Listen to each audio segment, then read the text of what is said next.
नोंसोर थाल गैया सिनायना सिनायाथाय नंगौ मोजां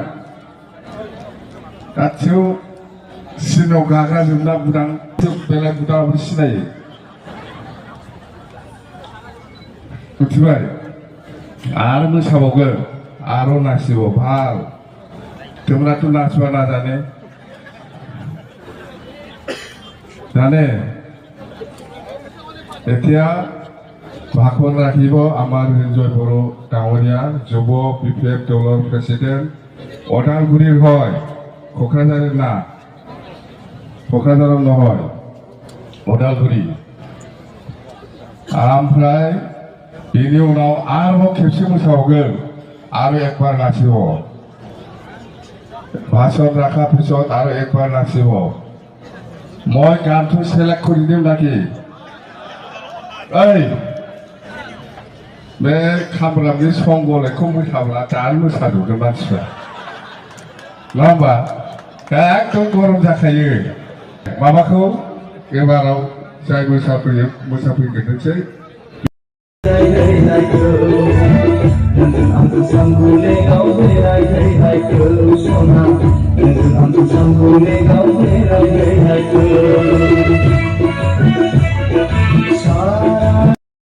দলৰ চেলৰ লিডাৰসকলে সকলো ৰাইজক প্ৰতিশ্ৰুতি দিছে এইটো মনত আছে না নাই ৰাইজে আমি কি কৈছে আমি কম নিশ্চয় মনত আছে আমি গৰিব দুখীয়া ৰাইজৰ কাৰণে সেইটো কৰিম বা আত্মসহায়ক গোটৰ কাৰণে সেইটো কৰিম বা ইয়ত ল'ৰা ছোৱালীসকলৰ কাৰণে সেইটো কৰিম আৰু বিকলাংগসকলৰ কাৰণে সেইটো কৰিম সিনিয়ৰ সিটিজেনৰ কাৰণে সেইটো কৰিম আৰু ইয়াৰ পিছত আমি সকলো জাতি জনগোষ্ঠীক যাৰ যাৰ লগৰ মাটিৰ পাট্টা নাই ইহঁতক আমি মাটিৰ পাট্টা প্ৰদান কৰিম এইবিলাক আমি প্ৰতিশ্ৰুতি দি আহিছে সেইটো আৰম্ভণি হৈছে যোৱা 10 ফেব্ৰুৱাৰীৰ পৰা আমি জাষ্ট নমুনা হিচাপে আমি যে দিবলৈ গৈ আছে আমি যে দিব সেইটো আমি 10 ফেব্ৰুৱাৰী আমি আৰম্ভ কৰিছে মাটিৰ পাট্টাও দিছে আৰম্ভণি সেভাগ গ্ৰুপক পইচাও দিছে ইয়ত ল'ৰা ছোৱালীসকলক আৰ্থিক সাহায্য দিছে গৰীব দুখীয়াসকলকো দিছে বিকলাংগ ইহঁতকো দিছে 5টা গেৰেণ্টি আমি যোৱা 10 ফেব্ৰুৱাৰী বিটিচি একৰ্ডে ইয়াৰ পৰা আমি আৰম্ভ কৰিছে তো এতিয়া এইটোতো হৈ থাকিব এইটো আমি পাহৰি যোৱা নাই যি ৰাইজক যি কথা দিছে সেইটো আমি পাহৰি যোৱা নাই ৰাইজে যেটো আমাক মৰম কৰি পেলাই আমাক ইমানেই সহায় কৰিছে যে যেনেকৈ সহায় কৰিছে কোনো দলে হিলাব নোৱাৰে আজিৰ দিনৰ বিপেফ দলটো এনেকুৱা সহায় কৰিছে মজবুত কোনো দলে হিলাব নোৱাৰা আমাক বিটিচি বাকী এইটো আমি এনজয় কৰিব পাব লাগে কথা এইটো আমাৰ লিখা আছে 2003 চনৰ 10 ফেব্ৰুৱাৰীলৈকে যিসকল আছে সবে বিটিচিৰ বাসিন্দা বিটিচিৰ ক'ত পুখুৰী বনায় ক'ত পাহাৰ বনায় ক'ত ৰাস্তা বনায় ক'ত দলং বনায় ভাৰত চৰকাৰে যিটো টাকা দিব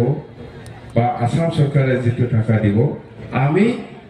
ৰাইজে আলোচনা কৰি পেলাই ইয়াত দলং লাগে ইয়াত ৰাস্তা লাগে ইয়াত স্কুল কলেজৰ মেৰামতিৰ প্ৰয়োজন আছে সেইটো আমি কৰিম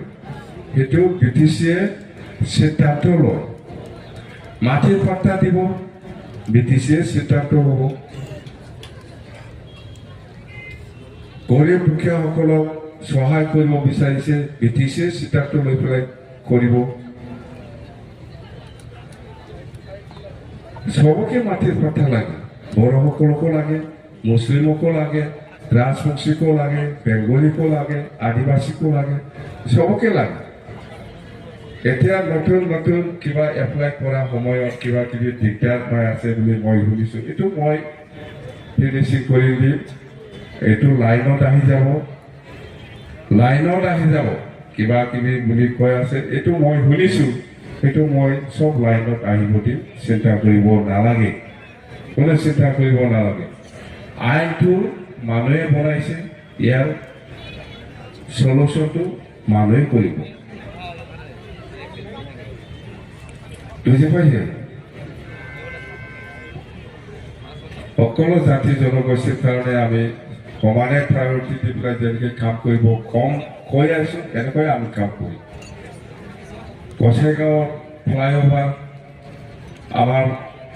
আৰু শংকোচৰ দলং কোকৰাঝাৰৰ 3টা ফ্লাইঅভাৰ চিতাগুৰি দেৱৰগাঁও থিনানি এইবিলাক সব মুখ্যমন্ত্ৰী ডাঙৰীয়াৰ উপহাৰ এই চাপত গ্ৰামৰ দালাং এইবিলাক দেখাই দিমতো কাম কৰি পেলাই যিখিনি কৈছে সেইখিনি আমি কাম কৰোঁ ইয়াৰ বাদেও আৰু বহুত থাকিব পাৰে আমি আস্তে আস্তে কৰি যাম ৰাস্তা গোসাইগাঁও ঠিকঠাক এইটো হ'বলৈ গৈ আছে পাঁচবাৰী খাজিগাঁও এইটো হ'বলৈ গৈ আছে কি লাগে মানুহক উন্নয়ন লাগে শান্তি লাগে আমাৰটো হ'ল দিছপুৰ চলো যাত্ৰা দিছপুৰত যাই পেলাই আকৌ দিছপুৰৰ পৰা পইচা আনি BTCত কাম কৰিব লাগে সেইটোৱে মানুহক কি লাগে শান্তি লাগে মানুহক কি লাগে উন্নয়ন লাগে সেইটোৱে সেই 3টা উদ্দেশ্য লৈ পেলাই বিপ্লৱে কাম কৰি যাব কোনো চিন্তা কৰিব নালাগে জাষ্ট আৰম্ভণি 4 মাহ 5 মাহ গৈছে বহুত সময় আছে আমি ভাৰত চৰকাৰ হওক অসম চৰকাৰ হওক ইহঁতৰ পৰা পইচা আনি পেলাই BTCত কাম কৰিব লাগে সকলো জাতি জনগোষ্ঠীৰ উন্নতিৰ কাৰণে কথা সেইটোৱে বেলেগ একো নাই বেলেগ একো নাই এতিয়া ৰমজান মাহ চলি আছে আমি জানো ইছলাম ধৰ্মীয় লোকসকলৰ কাৰণে তো মই এই আমাৰ ইছলাম ধৰ্মীয় লোকসকলক মই শুভেচ্ছা জনাইছোঁ যে আপোনালোকৰ এই মাহৰ 1 মাহ ধৰি যিটো ৰমজান মাহ চলি আছে আপোনালোকক আল্লাই মানে আশীৰ্বাদ দিয়ক যে আপোনালোকৰ এই ৰমজান মাহটো শান্তিপূৰ্ণভাৱে যাতে আপোনালোকে পালন কৰি লৈ যাব পাৰে তাৰ কাৰণে আল্লাই নিশ্চয় আশীৰ্বাদ দিব যাম আমাৰ বাথৌ ধৰ্মৰ পূজাটো যাম মই ব্ৰহ্ম ধৰ্মৰ পূজাটো যাম মই দুৰ্গা পূজা তাতেও যাম মই মুছলিমসকলৰ ঈদগাহতো মই যাম ক'ৰবাত আমাৰ দেওঘৰ তাতেও যাব আমাৰতো কি আমি হ'ল সব ধৰ্মীয় মানুহ সব জাতি জনগোষ্ঠীক সমানে সন্মান দি পেলাই কাম কৰাটো আমাৰ দায়িত্ব যাম ঈদ চলি আছে এতিয়া ঈদ খাবলৈ যাম মই না যাব নালাগে যাবতো সেইদিনা ইস্কন ধৰ্মীয় লোকসকলৰ লগত একেলগে মই মিটিং কৰি পেলাই 30 কোটি ইস্কন জগন্নাথ মন্দিৰ কাৰণে আমি ঘোষণা কৰি আছো ইস্কন ধৰ্ম জানে লাগে সবকে সমানে সন্মান দি পেলাই আমি যাম বাথৌ ধৰ্মৰ কাৰণে এই সৰকচত 50 কোটি টকা সেইদিনা চিফ মিনিষ্টাৰ ডাঙৰীয়াই ঘোষণা কৰি গৈছে এই নালাগে পইচা এটা এমনি ঘোষণা পাইছে সব কাম কৰিম আমি ইছলাম ধৰ্মীয় লোকসকলৰ কাৰণেও আমি এই আজান ফকিৰ না কি এনেকুৱা একটা আছে ডাঙৰ ধৰ্মগুৰুৰ নাম না কি আছে আজান ফকিৰ ইয়াৰ নামতো আমি গেষ্ট হাউচ বা অডিটৰিয়াম দিব পাৰে কি দিয়াটো কিবা ভাৱ হয় নেকি না নালাগে চিনি পায় আজান ফকিৰ কোন জাগা এনেকুৱা আৰ কি আমি যেনেকে ইস্কনৰ সেইদিনা 30 কোটি টকা এই মন্দিৰৰ কাৰণে আমি ঘোষণা কৰি আহিছো দিব সেইদিনা বাথৌ সন্তোষ খেৰায়ত 50 কোটি টকা দিম বুলি ঘোষণা কৰি আহিছো আজি ইছলাম ধৰ্মীয় লোকসকলৰ কাৰণে কিমান লাগে ক ক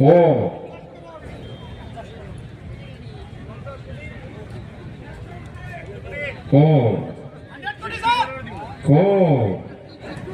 কোৱা মানুহে নাই খিৰিকী থব দৰখাস্ত দিয়ে খোৱা মানুহ নাই কেনেকৈ পাব না এই ৰজাটো শেষ হওক এতিয়া খুব